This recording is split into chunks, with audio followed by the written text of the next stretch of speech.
আসসালামু আলাইকুম। ঢাকা ডায়ালগের ১ম সংলাপে আপনাদের সবাইকে স্বাগত জানাচ্ছি। আমি আব্দুস সাত্তার।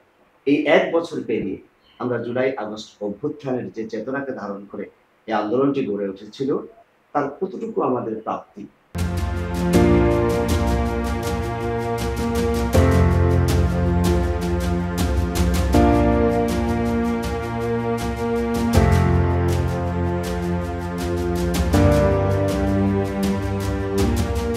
সায়েন্টিস্ট হওয়ার স্বপ্ন দেখত। যেহেতু তার সরকারি চাকরি করার ইচ্ছেই ছিল না, সে কেন কোটা বিরোধী আন্দোলনে হ্যাঁ, যাবে? বৈষম্য বিরোধী আন্দোলনের সাথে তার সম্পর্কটা হয়েছে যখন সে দেখেছে যে হ্যাঁ, তার সাথের শিক্ষার্থীরা, ভাইয়েরা জীবন দিচ্ছে বৈষম্যের বিরুদ্ধে। ওই প্রেরণাটাই তার ওই মধ্যে বেশি প্রেরণাটাতেই কাজ করেছে। বেশি কাজ বেশি করেছে, কাজ রাইট। করেছে।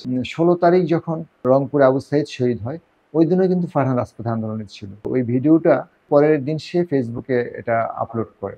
তখনই কিন্তু সে ওই স্বৈরাচারের দোসরদের টার্গেটে চলে যায়। একদম বুকের মাঝখানে করে টার্গেট করে একদম একটা বুলেট ওর জীবন প্রদীপটা নিভিয়ে দেয়। হ্যাঁ, ৭১-এর যুদ্ধ মনে হয় এতটুকু দুর্ধর্ষ ছিল না, যে অবস্থা ওই দিন রাস্তাঘাটে ছিল ১৮ তারিখে। ওদের একটু হাত কাঁপলো না, বুকে একটু দয়া হলো না বাচ্চাদের উপরে এরকম নির্যাতন করতে। পুরো হসপিটালে কান্নার রোল, অভিভাবকরা কাঁদতেছে, বাচ্চারা কাঁদতেছে, রক্তে রক্তাক্ত। পারলে ওরা ডেড বডিটাই গুম করে দেয়, লাশবাহী ফ্রিজিং গাড়িতে পর্যন্ত আমাদেরকে অ্যাটাক করে। তখন ওরা ইলেকট্রিসিটি পর্যন্ত অফ করে দিয়েছে। কত মানে নিষ্ঠুর। নিষ্ঠুর, চিন্তা করেন। টাইম বেঁধে দেওয়া হয়েছিল, 40 মিনিটসের ভিতরে দাফন সম্পন্ন করতে হবে।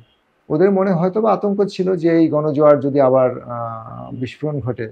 ২৮শে জুলাই গণভবনে আমাকে ডাকে, আমাদেরকে খাবার ডাইনিং এ ঢুকাই দেওয়া হয়েছে যে খাওয়া দাওয়া করে পরে পিএম আসতেছে, পিএম এর সাথে আপনাদের। আমি ডাইনিং এ যাওয়ার পরে আমার বুক ফেটে কান্না আসতেছে যে আমার ছেলের খুনির বাড়িতে এসে আমাকে খেতে হবে। উফ! তাদের এই যে আত্মত্যাগ, তাদের এই যে জীবনদান, ১ বছর পর তাদের যে প্রত্যাশা ছিল, তার কতটুকু প্রতিফলন আপনারা দেখতে পেয়েছেন? সুন্দর একটা সম্ভাবনা ছিল দেশটাকে পরিবর্তন করার, দেশটাকে সামনের দিকে উন্নত বিশ্বের মতো এগিয়ে যাওয়ার, এগিয়ে নিয়ে যাওয়ার। কিন্তু আসলে একটা বছর পার হয়ে গেল, আমরা কিন্তু সেই সম্ভাবনাটা কেন যেন আমাদের দিন দিন ক্ষীণ হয়ে আসতেছে। আমরা কেমন বাংলাদেশ চাই বা চেয়েছি, এই জিনিসগুলা কিন্তু মিডিয়াতে কেউ ফোকাস করেনি। এটা আমাদের খুব কষ্ট লাগে এই জিনিসগুলা। তো সেই জন্যই আমি আপনাকে ধন্যবাদ জানাচ্ছি। আপনার মাধ্যমে আমি বলতে চাই যে আমরা কেমন বাংলাদেশ চেয়েছিলাম। কেন জানি এই ঐক্যটা এখন আর সে আগের মতো নেই। কারা আপনাদের পাশে মানে কাদেরকে বেশি পাচ্ছেন? মন থেকে যেটা দেখেছি বা মন থেকে যারা আমাদের পাশে এসে বিশেষ করে শহীদ পরিবার আহতদের পাশে দাঁড়িয়েছে, সেই ক্ষেত্রে আমরা বাংলাদেশ জামায়াতে ইসলামীর কথা বলবো। সেই জন্য আপনাদের মাধ্যমে আমি বাংলাদেশ জামায়াতে ইসলামীকে ধন্যবাদ জানাচ্ছি। ঐক্যের কোনো বিকল্প নেই।